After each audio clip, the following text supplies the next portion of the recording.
ओम श्री परमात्मने नमः। अथ 12ोऽध्यायः भक्तियोगः। अर्जुन उवाच एवं सततयुक्ता ये भक्तास्त्वां पर्युपासते ये चाप्यक्षरमव्यक्तं तेषां के योगवित्तमाः। श्रीभगवानुवाच मय्यावेश्य मनो ये मां नित्ययुक्ता उपासते श्रद्धया परयोपेताः ते मे युक्ततमा मताः।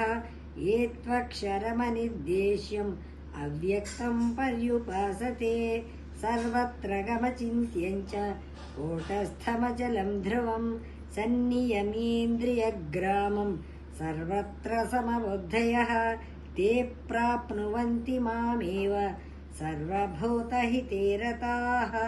क्लेशोऽधिकतरस्तेषाम् अव्यक्तासक्तचेतसाम् अव्यक्ता हि गतिर्दुःखं देहवद्भिरवाप्यते। ये तु सर्वाणि कर्माणि मयि सन्न्यस्य मत्पराः अनन्येनैव योगेन मां ध्यायन्त उपासते तेषामहं समुद्धर्ता मृत्युसंसारसागरात् भवामि न चिरात् पार्थ मय्यावेशितचेतसां। मय्येव मन आधत्स्व मयि बुद्धिं निवेशय निवसिष्यसि मय्येव अतवोऽध्वं न संशयः। अथ चित्तं समाधातुं न शक्नोषि मयि स्थिरम् अभ्यासयोगेन ततः मामिच्छाप्तुं धनञ्जय। अभ्यासेऽप्यसमर्थोऽसि मत्कर्म परमो भव मदर्थमपि कर्माणि कुर्वन् सिद्धिमवाप्स्यसि। अथैतदप्यशक्तोऽसि कर्तुं मद्योगमाश्रितः सर्वकर्मफलत्यागं ततः कुरु यतात्मवान्। श्रेयो हि ज्ञानमभ्यासात् ज्ञानाध्यानं विशिष्यते।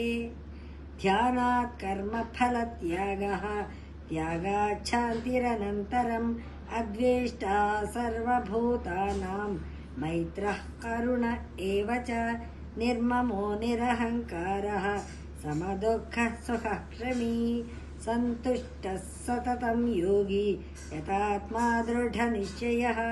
मय्यर्पितमनो बुद्धिः यो मद्भक्तः स मे प्रियः।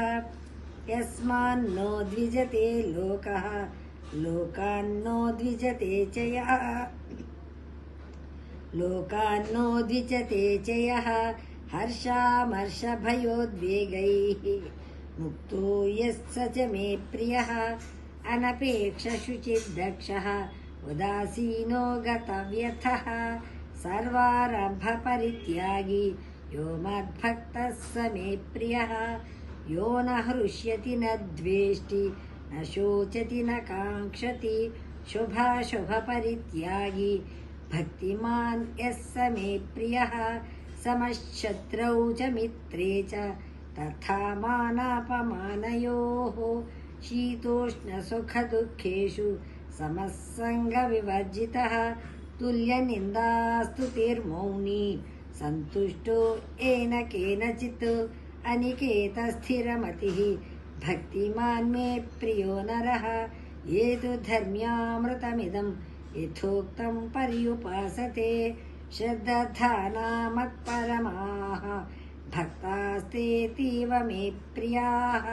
ॐ तत्सदिति श्रीमद्भगवद्गीतासु उपनिषत्सु ब्रह्मविद्यायां योगशास्त्रे श्रीकृष्णार्जुनसंवादे भक्तियोगो नाम 12ोऽध्यायः। सर्वधर्मान् परित्यज्य